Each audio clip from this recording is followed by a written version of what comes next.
नमस्कार। मेरी साप्ताहिक स्टॉक मार्केट का अपडेट। जंग का सिचुएशन में कोई सुधार नहीं। तेल $103 पे पहुंच गया। डॉलर इंडेक्स भी 99 के करीब है और एफआईएस ने इस हफ्ते तो भयंकर बेचा है। तो मंथ टू डेट देखे तो 50,000 करोड़ के करीब बेचा है। डीआईएस तो 60,000 करोड़ खरीद के सपोर्ट करने की कोशिश किया है, बट फिर भी निफ्टी इस हफ्ते 5% गिरी, एक महीने में 10% गिरा हुआ है।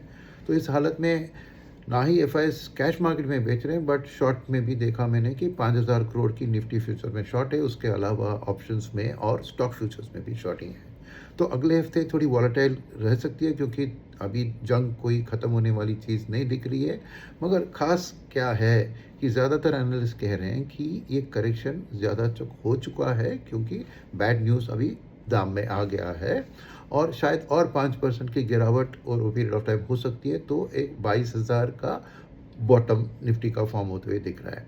तो इस हिसाब से आप देखिए तो एफआई की डेटा भी है, अब थोड़ी स्टडी करेंगे तो मैंने देखा कि इन 50,000 करोड़ की बिकवाली में एक्चुअली ये 20% का फासला, यानी टोटल एफआई की जो एक्शंस थी उसमें 40% लोग खरीदते थे और 60% बेच रहे हैं, और नेट जो 20% की सेलिंग है वो ही है ये 50,000 करोड़।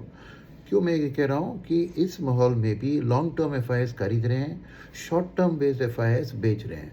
तो डीआईएस तो पूरी तरह खरीदने की कोशिश कर रहे हैं, बट मार्केट के इतना एफआईएस सेलिंग से प्रोटेक्ट नहीं कर पा रहे। तो एज अ रिटेल निवेशक अगले हफ्ता वॉलेटाइल रहेगा।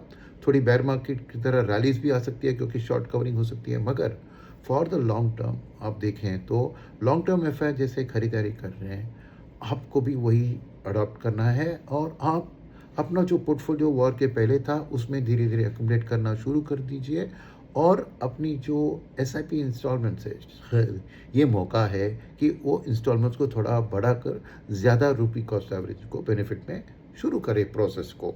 वॉर कब खत्म होगा यह आपके हाथ और हमारे हाथ में नहीं है, मगर मार्केट ने ऑलरेडी फ्यूचर का बहुत भयंकर बैड न्यूज़ को अभी डिस्काउंट कर लिया है।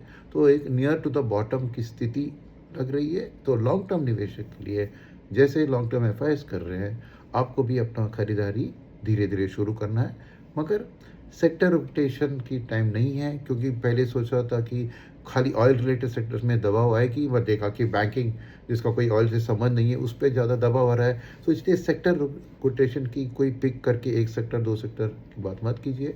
आपका पोर्टफोलियो जैसे था बिफोर द वॉर उसी को कंटिन्यू रख के बढ़ाइए थोड़ा थोड़ा। धन्यवाद।